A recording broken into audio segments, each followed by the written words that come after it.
little bit. This is our last theology whatever talk. I'm going to be trying to throw out some more random thoughts to you.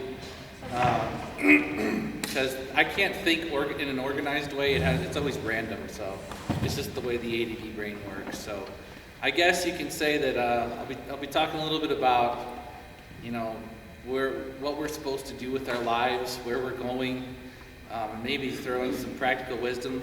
And I told the guys, any wisdom or knowledge that I have is usually from having screwed it up at some point. So don't get any false impressions that I actually know what I'm talking about. So it seems like only yesterday that you and I got together for the first day of training, and then we had to do a hard pivot where I had to tell you that everything I told you we were going to be doing, we weren't doing anymore, and that we had to end today, July 10th.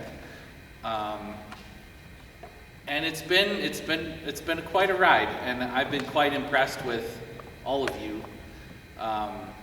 I expected some of you to be like, well, I really need a summer job, so I need to find something that I can work all summer long. I would have understand, no problem. But I'm really grateful that all of you have stayed as long as you have. Because not only, this is the part that I love. I spent all the months of planning and all that stuff. It's kind of boring, and after a while I'm like, here we go, what am I doing? But then when you guys come, for me, that's awesome, and the joy and the energy that you bring to it is very inspiring to me, and I hope to each other. So, when I look at you guys, I can't help it. I get excited for you because right now, you're right on the edge of the rest of your lives, to sound cheesy. But seriously, you're just about to start. You've been in school for your whole lives pretty much now, right? You've been ever since preschool, and now most of you are in college or about to start college. And now it's, where am I going? And you've been hearing since you were a little kid, what do you want to be when you grow up? What do you want to do? Or maybe you're in college now and you're almost about to get your degree now. What are you going to do with your degree? All these things. It's very exciting when I think about that for you guys. And it's also kind of scary, right? There's been so much emphasis put on, what are you going to do? What are you going to do? Oh, you got to find a good job. You got to make money. You got to get a house and have 2.5 kids or whatever the national average is now. I don't know where the 0.5 comes in, but we'll just go with it because they know what they're talking about. So yeah, you guys are right on the edge of that, and it's so exciting, and I can see why it would be so daunting. Because growing up for you guys is so much different than it was for me. We had the phone on the wall with the cord, and there was no texting. I was just talking to my son last night, explaining to him communication. I loved Mrs. Stanford's talk because it talked about communicating. We do it with our bodies, and we do it with eye contact, and we do it with the tone of our voice and the inflection and our facial expressions. But when you just have a text that says, "Hey," "Hi," okay. But anyways, so what I'm saying is, so what are we supposed to do? It's got to be a lot of pressure, you got to find the right job right away for the rest of your life. Look, I still don't know what I want to do when I grow up. Seriously. And that's okay. I was a 27-year-old freshman at Shenandoah University with 4 kids. And I hear my 18-year-old classmates, I'm like, oh, graduated high school, did you? Good. But, wherever we are, your life is going to be the sum of the choices you make and how open you are to God's grace. Now, some of us are impacted by other people's choices, but we can also respond to the choices that other people make. So we have a choice there. So what are you supposed to do? Where are you supposed to go? There's been all this pressure, you got to do all these things, and what if I make the wrong choice? What if I don't do well in this class? What if I don't graduate on time? All these things. And I'll throw this out to you. So what? Seriously. In the course of, I can only say that through the course of my life, I joined the military right out of high school. I never wanted to do another term. I ended up re-enlisting for 4 more years. I never wanted to live in Virginia. Then when I got out, I ended up moving out here, and now I love it here. This is my home. everything you plan to do, and all the bumps and bruises along the way, that's all stuff that, it's part of God's plan. Because we have our plans, and then God's like, really? Oh, let's see what we can do here. So our choices, everything we choose to do, all the little choices we make, that's the sum of our lives in a lot of ways. Not all, but some. And we choose what we want, or we choose what God wants. So it's great to want to be an architect, or you want to be a banker, or you want to be this and that. But I'll tell you, I don't think God calls us to a career. I don't think he calls us to make money. He doesn't call us to even get good grades. He calls us, why are we here? We've heard a lot about, in these talks, what are things for? Like that chair. It's made for sitting, and we tell what a thing is by its function, right? What is the function of us in our bodies? Why did God put us here? He originally put us here in the Garden of Eden to be with him in happiness, in reflection of his image, right? So, obviously that got screwed up because of a piece of fruit. And so now we're trying to restore that. We're trying to come back to that, right? So our whole purpose with our bodies and everything we do is to reflect God's love and give glory to him through the living of our lives. And I know it might sound a little cliched and it sounds cheesy, but what Father Lundberg was saying yesterday, holiness is awesome. And I'm only saying this because from what I've seen in other people. Like Bishop Schneider came here last, Athanasius Schneider. He's the Bishop of Kazakhstan or something like that. I think that's it. He's like way out there. But I remember when he was downstairs in Moldani Hall, and I went up to talk to him. I could feel that I was in the presence of an apostle, like in the direct lineage of those who walked with Jesus. It was awesome. So where am I going? Now, I'm not saying that jobs are bad, and that, if you have a family and you need to support your family, that's fine. But God doesn't call us to a career, or he doesn't call us to be even successful. He calls us to try to pursue him in holiness. There's that phrase, seek ye first the kingdom of God. If you pursue heaven, because that's our destination, that's where we're going. This is temporary. This is all passing away.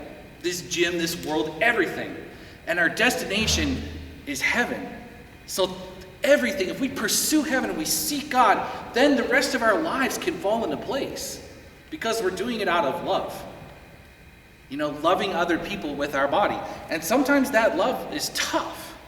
Some of you doing community service, it was tough because you were shoveling manure or you were painting. It's hard work. It's the work God calls us to isn't comfortable all the time. It isn't convenient all the time, and it isn't always what we want to do all the time. But when we cooperate with that grace and with his will, that we see eventually, maybe years in advance, what he was doing. Because everything we experience is a gift from him to help us get to heaven. The sufferings we experience, the joys we experience, the consolation, the desolation, all of that is how we're getting to heaven, and God's calling us. And by cooperating with that, that's it. What always bugs me that on some of these motivational videos, they're like, yeah, you got to find your passion, man. Find your passion, and then you could get a job with your passion, and then you'll never work a day in your life. And they sound like that too. As if your passion is on the side of the road, and you're like, oh, there it is. Yeah. Instead of trying to find your passion, why don't you live out every moment of your life with passion from inside? Right? Because where does that come from? It's not an external thing. We get our passion because we grow in love of God. And so that means that if I'm totally forgotten and everyone else is left, and I'm here to sweep the floor because no one else did, I can say, I love them and I love God and whoever, and this, maybe I wanted to leave earlier, but I'm going to sweep the floor, and I'm not just going to do a bad job with it. I'm going to do it because it's the right thing to do. You know, it's like you think about, I don't know, a window washer in New York City. Do you think like being 20 stories high and scraping windows is his passion in life? No, not necessarily. But that doesn't mean you can't have dignity in your work. You know, I always jokingly say, you know, it's if you really want to build character, you got to find a job where you're cleaning public restrooms for a little bit, because you know that'll build some character for you right there, or something else. But what I'm saying is, every job we do and everything we do is either going to build us up or just, you know, take us down. And if we only do the things that we like, and if we pursue the thing and we only try and apply ourselves in the things that we're interested in, then that's not going to build character. But when we bring that passion that's already inside and apply it to the jobs that we have, whatever we're doing, because when you get a job, you start out at the bottom. In whatever company, in whatever business, most of the time you don't walk out of college into making $65K a year. You know, you're gonna have to work your way up in whatever it is you're doing. But applying yourself and bringing your passion that's already in here, that's what's going to separate you. And that's what's going to mark you. Because everything else, you know, you're going to find those people that don't care. They just do the minimum. But we're not called to do the minimum. That's what's so cool about it. You know, everyone's like, you know, Father Lumberg was like, oh yeah, it's a Catholic, you know, he's talking to the Catholic Church, it's a cult. Sweet. But I want to say too, you know, what's also another negative term is like a radical. You know, oh, these are the radicals over there. They're a bunch of crazies. If you want to call me a radical because of how much I love Jesus and because of what I want to sacrifice and give of my life for, or that I'm trying to do in a very imperfect way, then I'm radical. You know, call me that, and I'll gladly own it. Because you know, we can only look to the saints. You know, they were given special blessings, and there's Father Pollard's, you know, God isn't fair, but he gave the saints that grace so we can look and say, oh my gosh, it's so possible to love God and to pursue him, and it's so possible to do this right now in no matter what we are. Like some of the saints were terrible sinners and they did terrible things. You know, it was And then they had their conversion experience, and then they experienced the mercy, and they experienced that love. And it's awesome. It's beautiful. So what's the meaning of life? Where are we going? You know, it really is exciting to see you guys on the cusp of this after all the work. And look, guys, you don't know what's going to happen. You don't know where it's taking you. You have plans, and it's good to make plans. And it's good to follow your interests, because God gave you those talents and interests for a purpose. You know, he gave them to use them to build up his kingdom, you know, in whatever way. Some of us might do great things. You know, some of you might end up the president of a university, or, you know, the abbot of a monastery, or priests, or we might have Pope Aiden. You never know, right? He's shaking his head no. All right. But what I'm saying is, like, whatever you do, whatever you're called to do, whether it's, you know, just doing data entry somewhere because you're supporting your family, or you're doing this whatever thing, you know, I'll say it again, we can't all do great things, but we can do small things with great love, right? Because that's the important thing. Everyone wants to go out there and change the world, and we're going to go do we have this movement, and I have a website now, so it's official, and all this stuff. If I can make one person smile and feel better, or, you know, just have a positive impact on their day, you know, then that's a successful day, because I showed them love. You know, that's all there is. So when we expand, all the saints that have done huge, great things all started out doing very ordinary things, very extraordinarily. So it doesn't matter how far you go or whatever you do. If we start with those small things, then we're making a difference. And we're impacting someone's life in one way. You don't change the world all at once. You do it with one person at a time, starting here. So yeah, life, man, it's crazy. And the things that you go through, all of you I know have already gone through a lot. You've suffered in some way or another, but it's not going to get easier, And I hate to tell you, following Christ ultimately leads to the cross, but the cross leads to the resurrection and getting up to heaven where we're supposed to be, right? So the sufferings that you go through, it's going to be rough. There's going to be those parts, and your faith is going to be tested. It's easy to be in a community like this, and this is fantastic, it's necessary, where we're all together and we can worship together, we can pray together, and that's one of the things I really love. I love being in the church, and then, looking back and I see all you guys out there, it really moves me. But when you're out there, when you get out there with whatever, when you leave Christendom, that's another great community, or the Catholic Center in your college, whatever it is you're doing, you're gonna get tested, and it's gonna be hard, and it's gonna make you doubt everything. It really will. But that's okay, because God lets us do that so you can ultimately choose Him and be better off for it. So I'm just throwing that out there. There's going to be so many, there's going to be unimaginable joys and deep sorrows. But that's okay, because that's the path that we're on to heaven. It's through the cross. So when you're making your choices, and when you're doing everything else, and we've done with SASH, and you're going off to school, or you graduate, everything you do to choose to keep practicing the faith wherever you are, it's again those choices, and that's going to carry you. Finding those people who are going to build you up, and those friends that are going to support you, and not be out being crazy and doing all kinds of stuff, because if you're going to drag you down, that's an issue. But yeah, there's so much you guys have to look forward to. And I'm not by any means done either. I'm just, I'm not even 40 yet. I'm not emotionally ready for that either. But I can look back on my life and see countless miracles. Like legit miracles that have happened in my marriage, in my faith life, with my kids. And if you look back hard at your lives, I guarantee you that you'll find miracles too. Because they're there. They happen every day, and we don't even know them. They're just little nudges that God gives us.